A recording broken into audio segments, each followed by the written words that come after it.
14,000 কোটি টাকার মালিক হয়েও একটি মৌমাছির কাছে হার মানলেন তিনি। কার কথা বলছি, কিসের জন্য বলছি, পুরো কাহিনীটা শুনলেই আপনারা বুঝবেন। সঞ্জয় কাপুর একজন শিল্পপতি, একজন স্বর্ণ নির্মাতা, কারিশমা কাপুরের এক্স হাজব্যান্ড।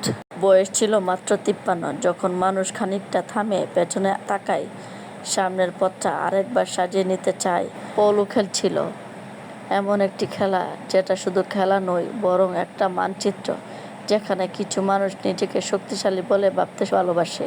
হঠাৎই একটি মৌমাছি উড়ে এসে চোখের ফলক ফেলার আগেই ঢুকে গেল তার গলার ভিতর।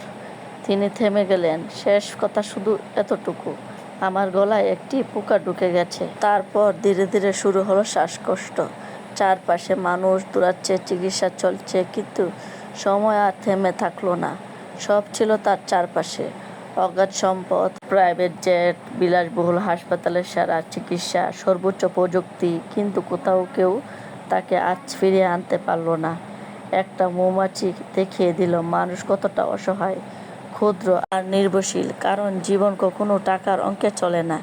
একটি মৌমাছির জন্য থেমে গেল একটি প্রভাবশালী জীবনের সমস্ত গল্প।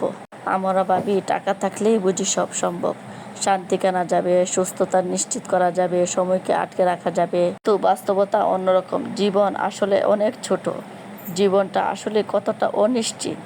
আর যদি আমাদের চারপাশে ভালোবাসার মানুষগুলো থাকে, সুস্থ শরীর থাকে, কিছুটা সময় থাকে, তবে সেটাই হয়তো আমাদের সবচেয়ে বড় অর্জন।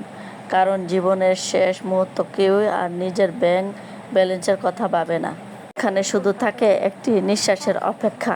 এইটা কোনো কাহিনী না। আমি যে কথাগুলো আপনাদের সাথে শেয়ার করেছি, এটা কিছুদিন আগে বাস্তবে ঘটেছে।